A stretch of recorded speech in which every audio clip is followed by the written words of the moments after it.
Adelante. Bien, buenas tardes con todos los señores y señoras que se encuentran en la sala. Vamos a dar inicio a la Cámara, segunda por favor. semana de la jornada de investigación. Encendemos la cámara, por favor. Muy buenas tardes con todos. Damos inicio a la segunda jornada de investigación programada para la sesión de la tarde. A continuación, tengo a bien de presentarles los integrantes que formarán parte de las exposiciones correspondientes a hoy. Nancy Chile Andrade. Ella es bióloga e investigadora del Laboratorio de Investigación de Enfermedades Infecciosas de la Universidad Peruana Cayetano Heredia. Estudió carrera de biología en la Universidad Nacional del Altiplano Puno y también realizó la maestría en bioquímica y biología molecular. Actualmente realiza estudios de tesis de doctorado en el programa de Ciencias de la Vida de la Escuela Doctoral Franco-Peruana de la Universidad. Asimismo, participó en proyectos que incluyen el uso de modelos in vitro para el estudio de la cisticercosis.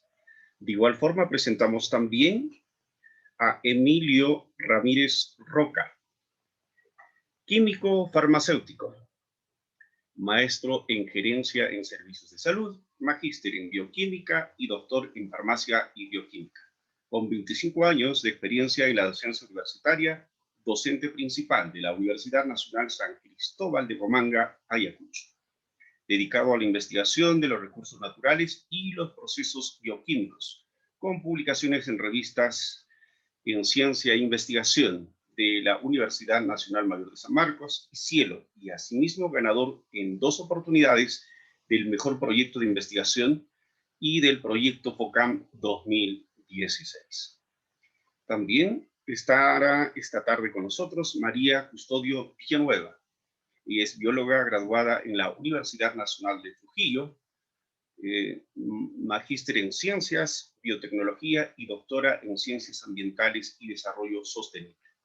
Catedrática de la Universidad Nacional del Centro del Perú, docente de pregrado y posgrado de la Universidad Nacional del Centro del Perú.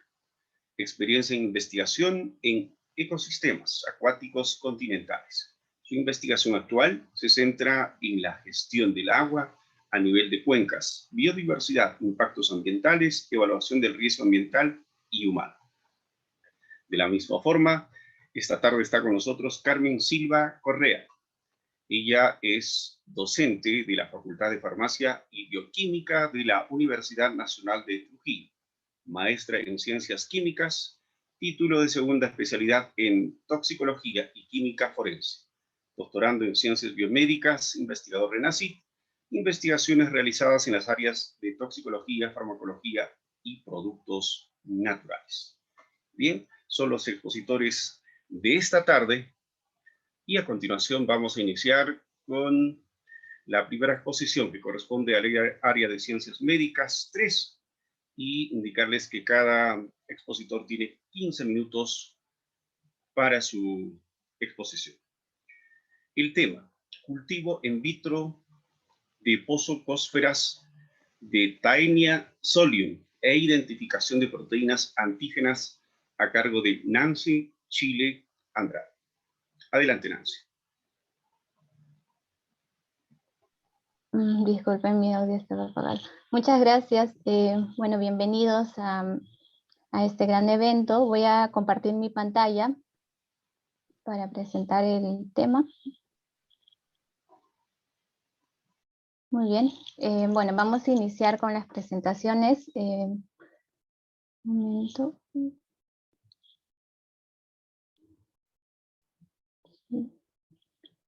Bien.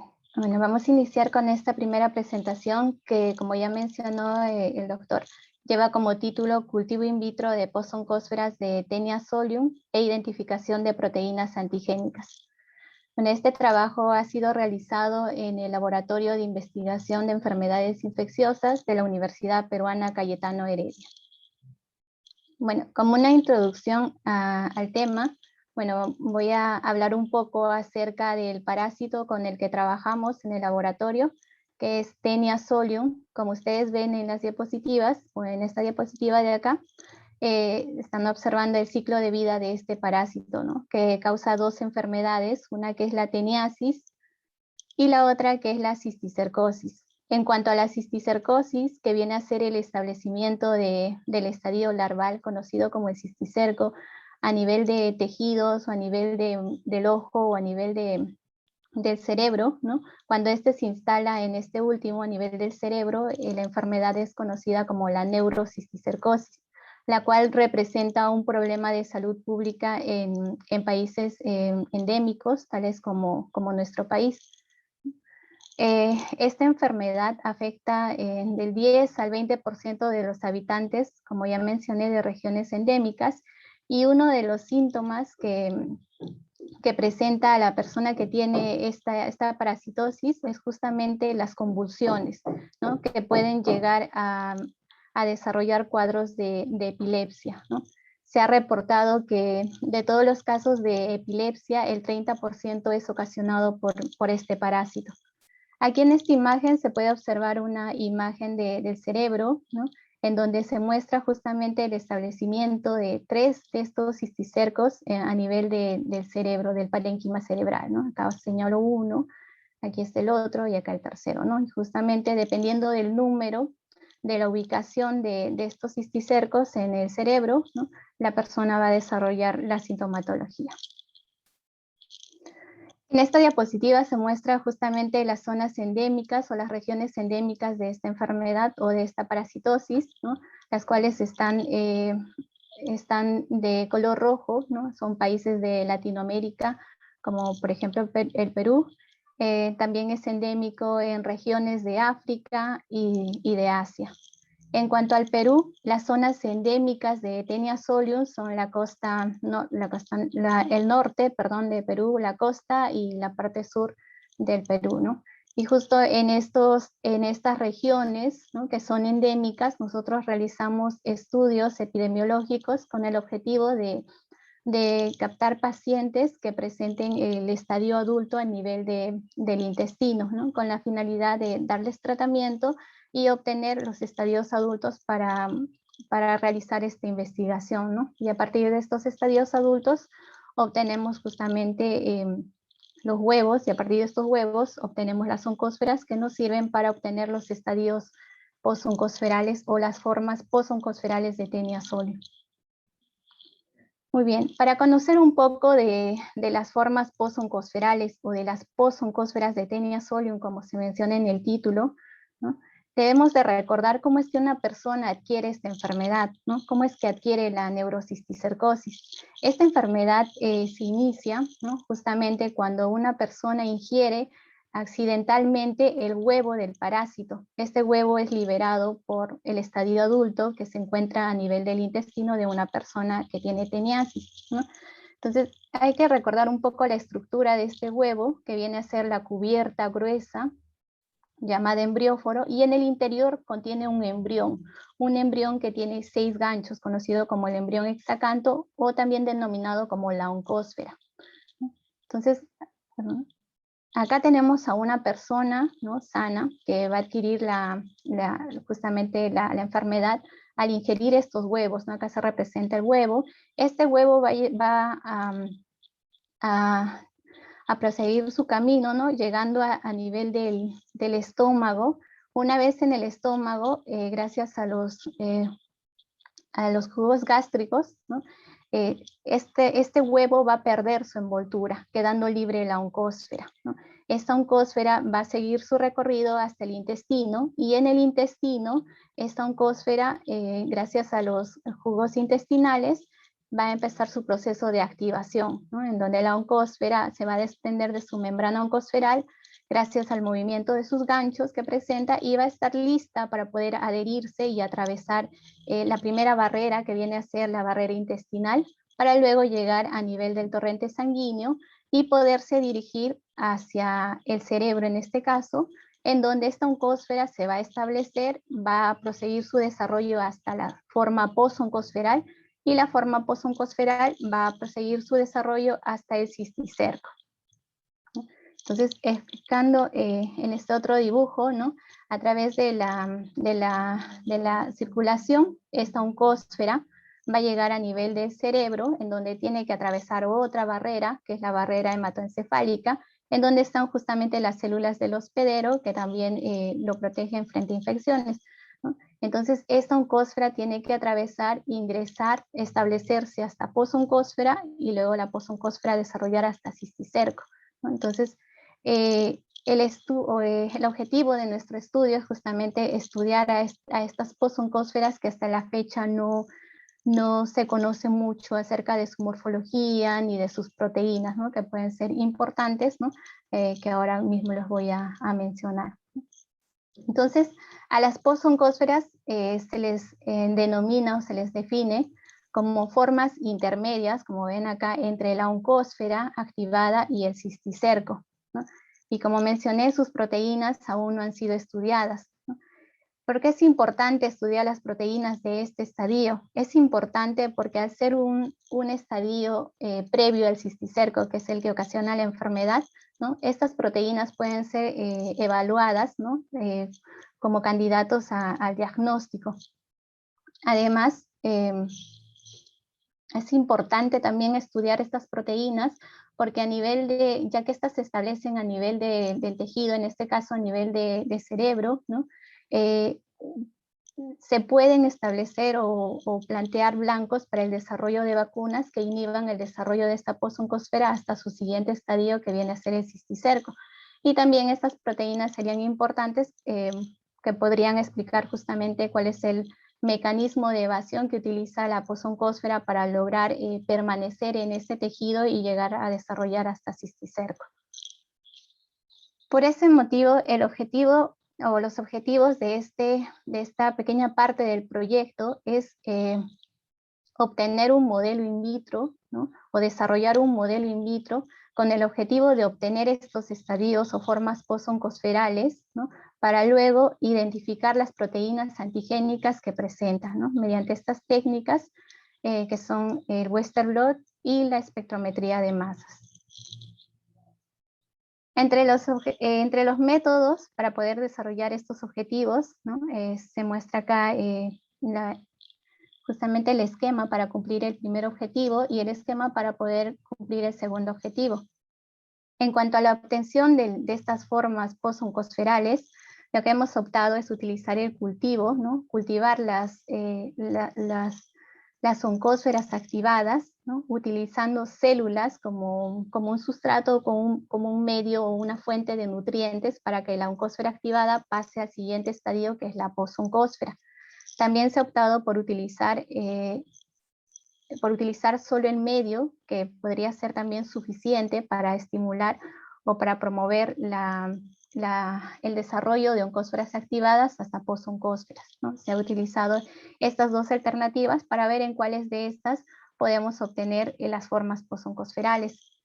Y una vez que se obtengan las formas posoncosferales, ¿no? Para comprobar que realmente esta posoncósfera va a pasar a su siguiente etapa de desarrollo, que es el cisticerco, ¿no? Lo que hacemos es infectar ratas a nivel del cerebro con estas posoncósferas, esperar un tiempo determinado para verificar que realmente estas posoncósferas completen su desarrollo hasta cisticerco, ¿no? Y una vez que se tiene ese resultado, ¿no? Ya tenemos algo confirmatorio de que estas posoncósferas no son artefactos, sino son posoncósferas que sí se desarrollan al igual como se desarrollarían en un hospedero, ¿no? Entonces, una vez que colectamos las oncósferas, lo que hacemos es obtener sus proteínas. Trabajamos con dos tipos de proteínas: las proteínas solubles totales, que son todas las proteínas que presenta la posoncósfera, y también trabajamos con las proteínas que esta posoncósfera secreta o excreta, ¿no? Conocido como las proteínas excretorio-secretorio.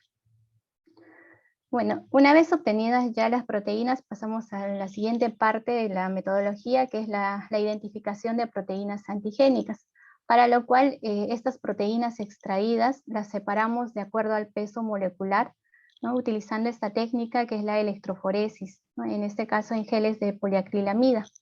Una vez que separamos las proteínas, lo que hacemos es transferirlas a una membrana de nitrocelulosa, ¿no? Y en esta membrana de nitrocelulosa lo que hacemos es incubar con sueros, ¿no? Ya sean de ratas infectadas con posoncósferas o suero de pacientes con neurocisticercosis, en donde vamos a encontrar los anticuerpos, y estos anticuerpos van a reaccionar con los antígenos o las proteínas que han sido transferidas en la membrana, ¿no?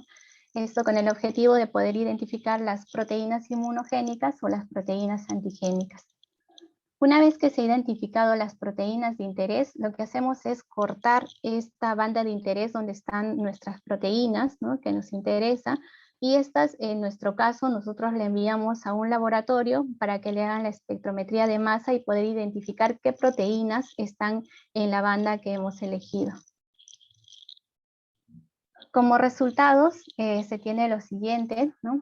Les había mencionado que para obtener estas formas posoncosferales utilizamos células. Entonces, en un inicio utilizamos todo este grupo de células que disponemos en el laboratorio para evaluar en cuáles de ellas se obtiene un mayor porcentaje de posoncósferas. Y lo que hemos observado es que utilizando estas células HCT8, que son de colon, de intestino de humano, ¿no? Estas células ya la venden comercialmente. Hemos observado que obtenemos un alto porcentaje de posoncósferas, ¿no? Utilizando estas líneas, ¿no? Un 32% comparado con las otras líneas celulares. También en nuestro estudio hemos observado que la presencia de las células como fuente de nutrientes, ¿no? Es importante para que las oncósferas activadas pasen a desarrollar a formas posoncosferales, ¿no? Y que el contacto de las oncósferas con las células también es importante, ¿no? Y promueve mejor su desarrollo, ¿no? Hemos, justamente en esta tabla de acá se muestra, ¿no? El efecto que tiene cuando lo hacemos sin células, ¿no? Vamos a ver que cuando no están presentes las células, las oncósferas no se desarrollan a formas posoncosferales. Una vez obtenidas estas formas posoncosferales, también aprovechamos para conocer la morfología, ¿no? Ya que esto tampoco está reportado, y hemos observado que justamente una diferencia entre oncósfera, en este caso la oncósfera, son varias oncósferas acá que están como forma de círculos que están sobre la capa de células, ¿no? Entonces, si hacemos una ampliación de estas oncósferas, de una de estas oncósferas, vemos que tienen estos ganchos característicos, por eso se le conoce como embrión hexacanto, y cuando lo incubamos por 15 días ya obtenemos las posoncósferas, y vemos que las posoncósferas son mucho más grandes que las oncósferas y ya no presentan los ganchos, ¿no? Estos pierden los ganchos. Y a medida que va pasando el tiempo en el cultivo, estos van incrementando de tamaño, se forman unas protuberancias, ¿no? Que vendría a ser posiblemente la formación del escole. Y a los 60 días ya se observa una estructura, ¿no? En la parte media, ¿no? Que podría ser el origen también del escole, ¿no? Como yendo ya para el siguiente estadio, que es el cisticerco. Y otro resultado que hemos observado es a nivel de la superficie de oncósfera, ¿no? Lo que observamos son microfilamentos o filamentos largos que no están presentes en las posoncósferas. Las posoncósferas ya no tienen estos microfilamentos. Aquí hacemos una ampliación de la superficie de la posoncósfera y vemos que, las prolongaciones que presenta en su pared o en su tegumento son cortas a comparación de los microfilamentos largos que presentan las oncósferas, ¿no? También observamos la presencia de vesículas que nos indicaría que estas posoncósferas secretan proteínas o moléculas dentro de estas vesículas. En cuanto a las proteínas que se obtienen a partir de estas formas posoncosferales, nosotros hemos incubado con un pool de suero de pacientes con neurocisticercosis y lo hemos comparado con proteínas de oncósfera, que es esta columna de acá, ¿veo? Y con proteínas de cisticerco, ¿no? Perdón. Y las tres del medio son justamente proteínas de posoncósfera en diferentes tiempos de cultivo. Y hemos visto que a los 30 días, ¿no? Se observan estas dos proteínas, ¿no? De 46 y 48 kilodalton, o estas dos bandas, ¿no? Antigénicas, que son reconocidas por el suero de pacientes con neurocisticercosis. Se observa a partir de los 30 días y 60 días. Y en el cisticerco estas bandas al parecer no están presentes, ¿no? Se observa otra banda, pero que está por encima de estas bandas de interés. Al igual que en las proteínas excretorio-secretorio, estas bandas reaccionan fuertemente. Fue lo que nos llamó la atención para enfocarnos en el estudio de estas bandas antigénicas. Igual cuando incubamos con un suero de ratas que están infectadas con posoncósferas, vemos la reacción fuerte de estas dos bandas. Para identificar qué proteínas están en estas dos bandas, bandas antigénicas, ¿no? Bueno, antes de hacer la identificación, como vimos que estas proteínas son reconocidas por el suero de pacientes con neurocisticercosis, lo que hicimos fue evaluar si podría ser útil en el diagnóstico de esta enfermedad, ¿no? Y lo que vimos es que el 96%, ¿no? 22 pacientes de 23, 22 personas de 23 en total que tienen la enfermedad, ¿no? Forman anticuerpos o tienen anticuerpos contra las proteínas de posoncósfera, ¿no? Lo cual indicaría que estas proteínas podrían ser candidatas, ¿no? Para ser utilizados en el diagnóstico de neurocisticercosis. Tiempo culminado. Bueno, finalmente, disculpen, esta es la última parte en donde se muestra justamente las proteínas que se han identificado en estas dos bandas, ¿no? Que son proteínas que han sido reportadas, ¿no? Por cumplir un rol en la interacción con el hospedero. Muchas gracias. Eso vendría a ser en cuanto al proyecto de la identificación de proteínas antigénicas. Bien, ok, muchas gracias. A continuación, indicarles a nuestros amigos que nos siguen a través de la sala que luego de las presentaciones iniciales podremos recepcionar las preguntas a través del chat. Las preguntas solo se formularán a través del chat. En ese sentido, indicarles nuevamente que tienen 15 minutos para la exposición. A continuación, vamos a presentar la siguiente ponencia. Actividad antioxidante. Polifenoles y flavonoides de Coffea arábica de 5 regiones peruanas, a cargo de Emilio Ramírez Roca. Tiene 15 minutos. Adelante, profesor. Muchas gracias. Buenas tardes con todos. En primer lugar, agradecer a la Red Peruana de Universidades por permitirnos participar en esta segunda semana de la investigación. Sí, nuestro trabajo es actividad antioxidante, polifenoles y flavonoides de Coffea arábica de 5 regiones peruanas. Trabajo realizado por el que habla la doctora Silvia Suárez de la Universidad Nacional Mayor de San Marcos y el colega Elvia Alfaro de la Universidad San Cristóbal de Huamán. Nosotros sabemos que el Perú es un país donde se cultiva el café desde los 600 hasta los 1800 metros sobre el nivel del mar, donde el 75% de las zonas de cultivo se encuentran por encima de los 1000 metros sobre el nivel del mar. Este recurso natural ha sido estudiado y en esos estudios químicos se ha demostrado que contiene compuestos bioactivos no enzimáticos, y estos compuestos bioactivos no enzimáticos presentan actividad antioxidante, como por ejemplo la cafeína y otros ácidos fenólicos, ¿no? Principalmente el ácido clorogénico, el ácido elágico y el ácido cafeico. Pero también se han encontrado otros metabolitos como los flavonoides, y que estos varían según la especie y el lugar de origen, evidentemente donde se cultiva el café. Estos metabolitos secundarios, ¿no?, le confieren pues al café la calidad de alimento funcional y nutracéutico. Por lo tanto, nuestro país es reconocido como un país cafetalero en términos de calidad.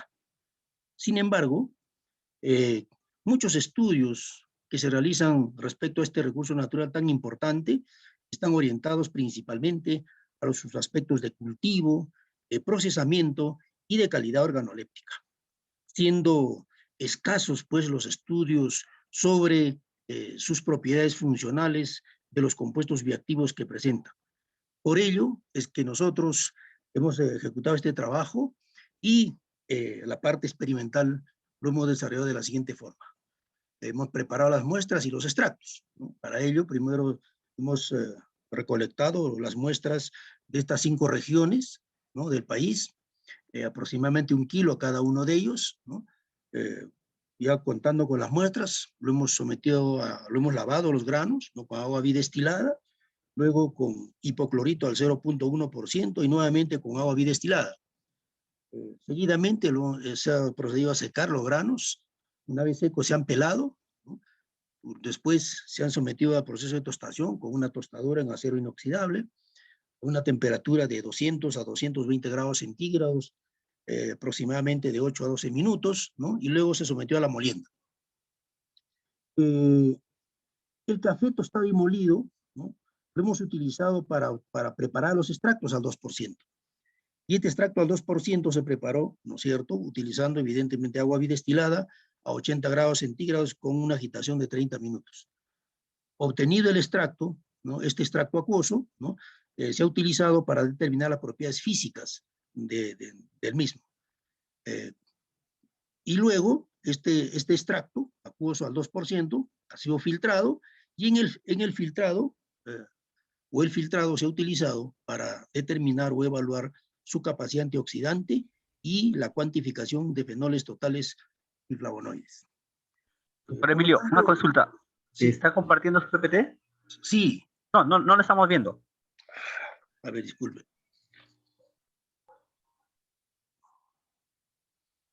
¿Dónde lo encuentro esto?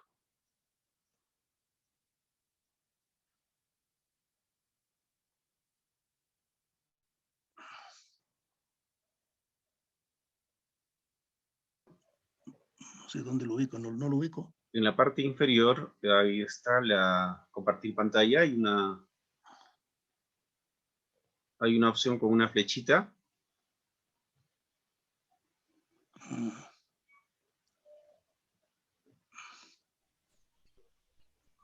Ya lo tenía abierto su archivo. Sí, yo solo estoy abriendo el archivo.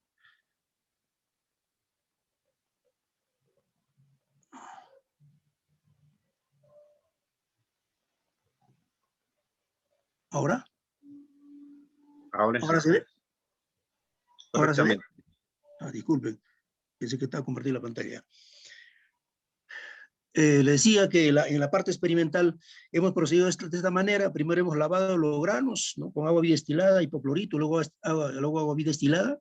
Lo hemos secado, luego se han pelado los granos y se ha sometido a un proceso de tostación. En una tostadora, decíamos, de acero inoxidable, a una temperatura de 200 a 220 grados centígrados por un tiempo entre 8 a 12 minutos, y luego se ha procedido a la molienda. Este café tostado y molido, decía, lo hemos utilizado para preparar el extracto acuoso, ¿no?, con agua bidestilada a 80 grados centígrados con agitación por unos 30 minutos. Y eso ha servido para determinar las propiedades físicas. El filtrado lo hemos utilizado para determinar la actividad antioxidante y la cuantificación de fenoles totales y flavonoides. Para la determinación de los polifenoles, ¿no?, hemos utilizado la reacción de Foley y Silcatieu, ¿no?, donde se ha colocado en los tubos de ensayo la muestra con un estándar. Hemos utilizado estándar el ácido gálico a esta concentración de 20 microgramos por mililitro, ¿no? Se le agregó el reactivo y carbonato de sodio al 7.5% y un reposo por 30 minutos. Y eso se llevó a una determinación de su lectura de la absorbancia en un espectrofotómetro a una longitud de onda de 765 nanómetros. Y los resultados los hemos expresado en milimoles equivalentes a ácido gálico por gramo de muestra. Respecto a flavonoides, hemos utilizado la técnica de Schichen, colaboradores, ¿cierto?, que consiste en que los flavonoides con el aluminio en medio alcalino pues, producen reacciones coloreadas, ¿no?, y de igual forma ese compuesto coloreado lo hemos leído en el espectrofotómetro a una longitud de onda de 510 nanómetros, utilizando como estándar la catequina, ¿no?, de concentraciones de 50 a 250 nanómetros, con la cual hemos construido previamente una curva de calibración. Y los resultados han sido expresados pues, en micromoles equivalentes a catequina por gramo de muestra. Respecto a la capacidad antioxidante, ¿no?, total, hemos trabajado con el ABTS, DPPH y FRAP. El ABTS y DPPH hemos utilizado en ambos un mismo estándar, los mismos estándares, Trolox, ¿no?, de 0.5 a 2.5 microgramos por mililitro, y ácido ascórbico de 1 a 4 microgramos por mililitro, para ambos casos, ¿no? Se han hecho las reacciones respectivas, ¿no?, y en el caso del ABTS se ha hecho una lectura en el espectrofotómetro, ¿no?, de las coloraciones respectivas, ¿no?, a 734 nanómetros, y en el DPPH se ha hecho las lecturas a 517 nanómetros. Los resultados en ambos casos se han expresado como capacidad antioxidante equivalente a Trolox, PAK-BTS, y capacidad antioxidante equivalente a ácido ascórbico, en este caso para ambos, DBPH. Y con el FRAP, que es el potencial antioxidante de reducción respecto al hierro. Igual se ha hecho la reacción y hemos leído en el espectrofotómetro a una longitud de onda de 593 nanómetros, utilizando como estándar sulfato ferroso, con el cual también hemos construido una curva de calibración. Hemos tenido estándares de sulfato ferroso desde 100 hasta 700 micromoles de concentración. Y los resultados se han expresado en micromoles equivalentes al sulfato ferroso por gramo de muestra. Hecho esto, hemos arribado a los siguientes resultados, ¿no? En esta tabla 1, ¿no?